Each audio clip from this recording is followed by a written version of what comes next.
Pedi a São Pedro e a São Paulo a chave do discernimento, combater o bom combate e seguir o santo mandamento.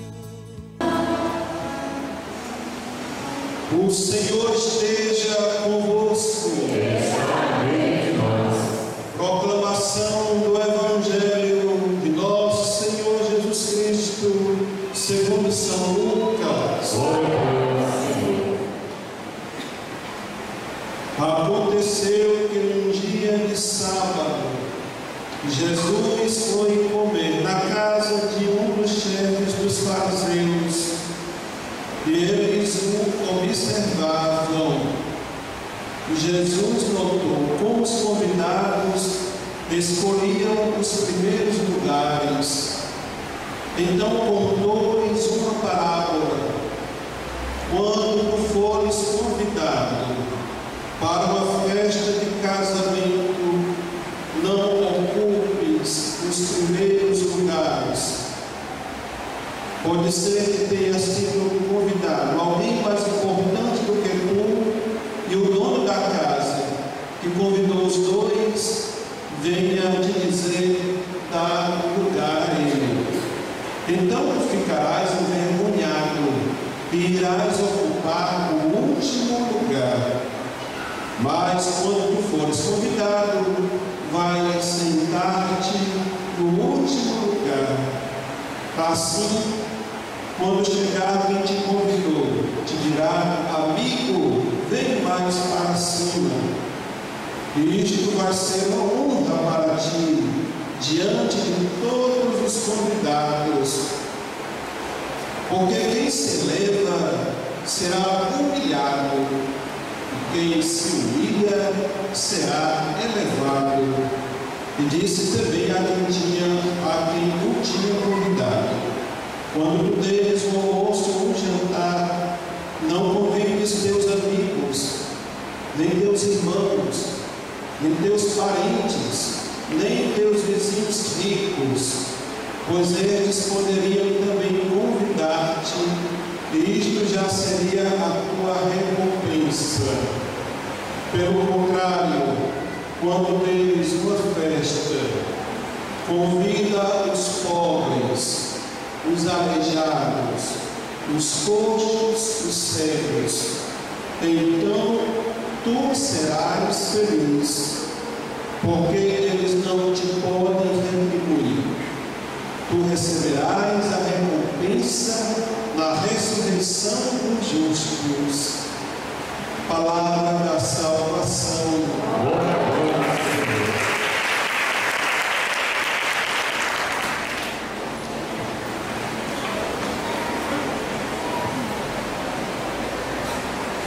Amados irmãos e irmãs, nós celebramos o 22º domingo do tempo comum. No Evangelho do domingo passado, 21º domingo do tempo comum, Jesus nos fazia este apelo: fazei todo esforço para quê? Para passar pela porta estreita, porque larga é a porta que leva à perdição. Esse esforço que devemos fazer para entrar pela porta estreita. E Jesus, no Evangelho de hoje, fala de duas atitudes fundamentais que nos favorecem o acesso à passagem por esta porta estreita do reino dos céus.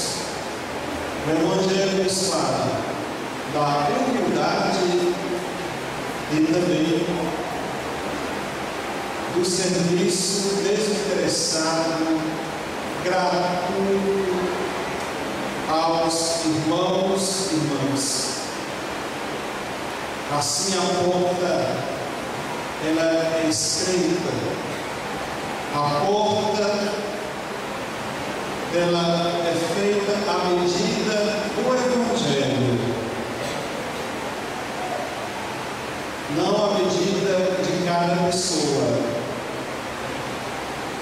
Ou seja,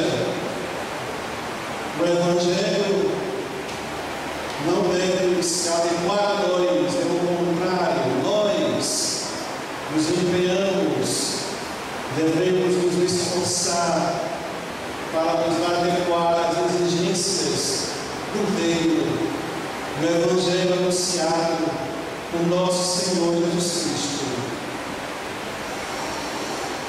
Então, se nós formos muito largos, muito grandes, nós não conseguiremos passar pela porta estreita.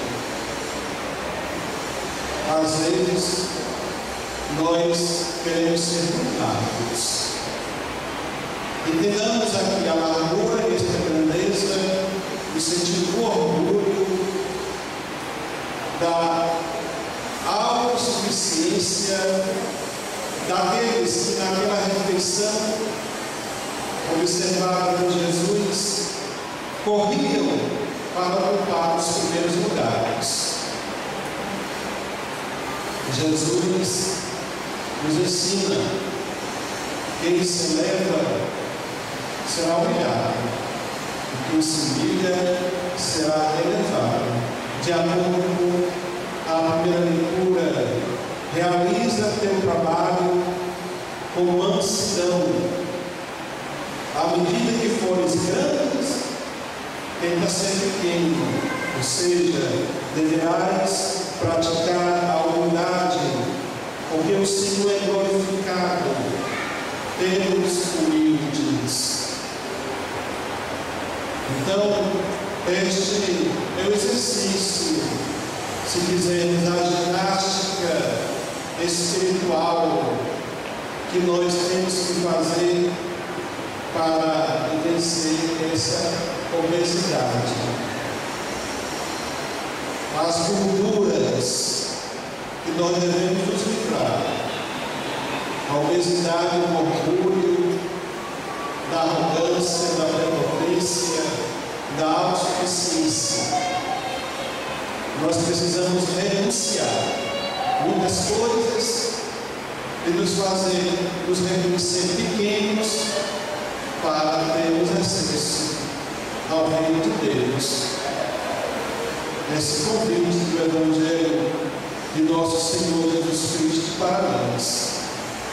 E na humildade, nos colocarmos também a serviço dos outros, na gratuidade de quem faz por amor, não esperando alguma recompensa, não esperando algum reconhecimento pela sua missão, pela tarefa realizada.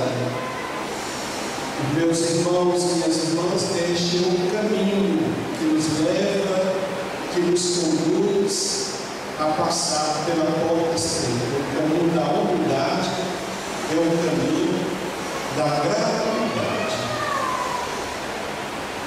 Possamos então aprender de Jesus este ensinamento. Nós celebramos com todos os catequistas da nossa paróquia este dia a eles dedicado. É o último domingo do mês de agosto, o mês dedicado às vocações. E o Evangelho traz este ensinamento.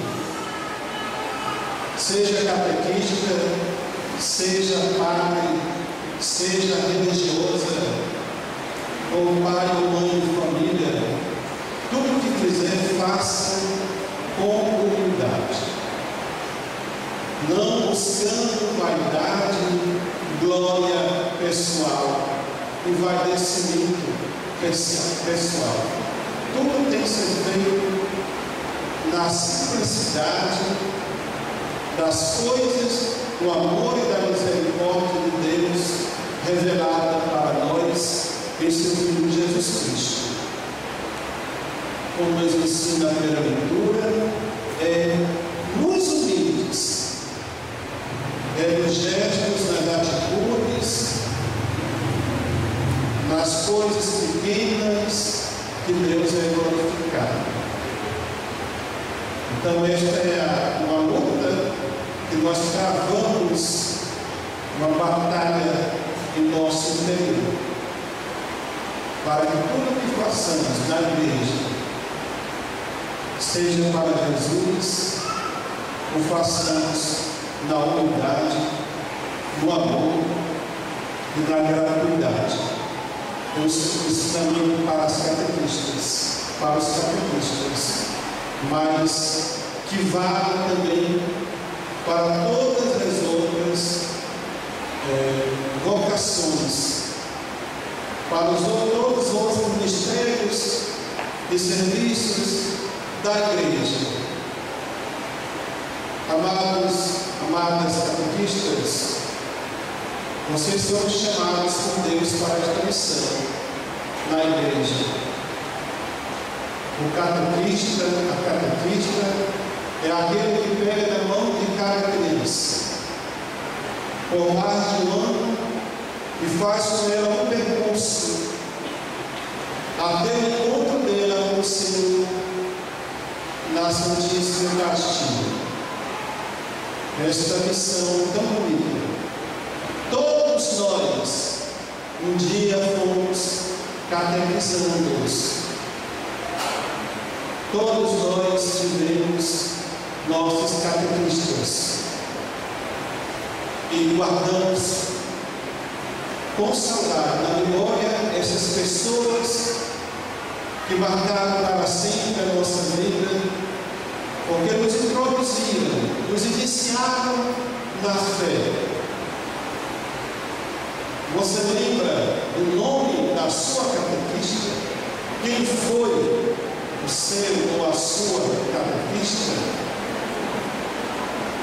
Já esqueceu? Lembra? Alguns lembram. Está guardado na memória do coração, na memória afetiva.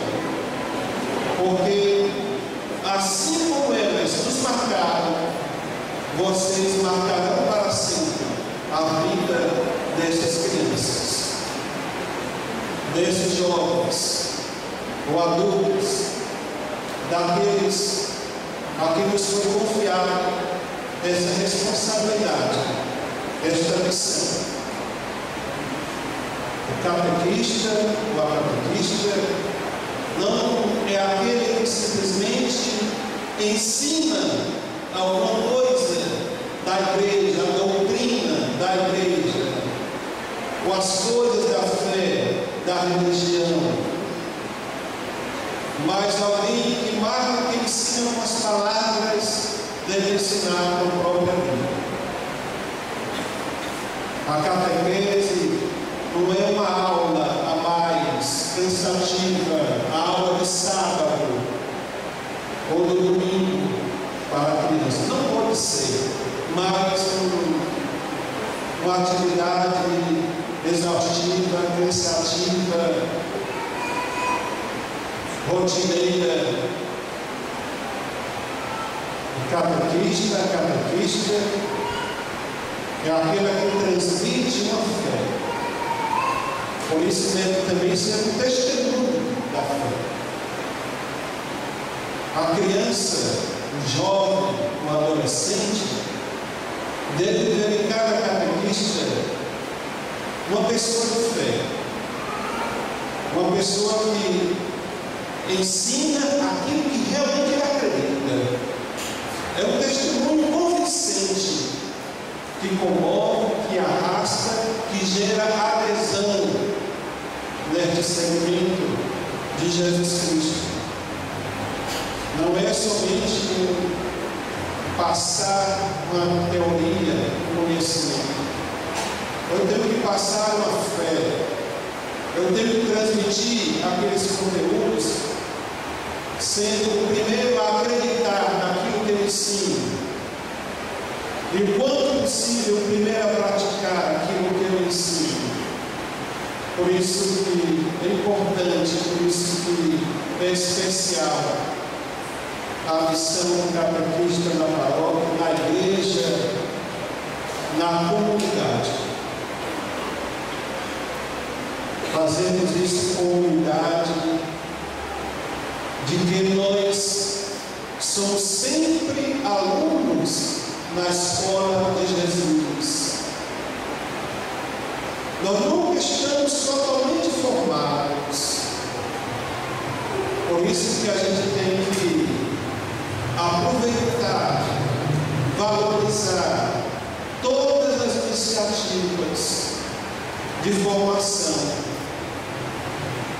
de atualização,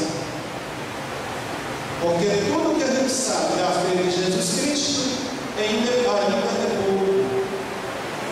Nós precisamos aprender sempre mais, aprender para ensinar, aprender para amar e para fazer este caminho de fé com aqueles que nos são confiados em nossa missão. A nossa paróquia, há quase um ano, assumiu esta metodologia renovada da catequese enquanto iniciação à vida cristã. Nós sabemos que não tem sido fácil. Ainda existem muitos catequistas, muitos paroquianos que não compreenderam, não entenderam, mas tenham paciência.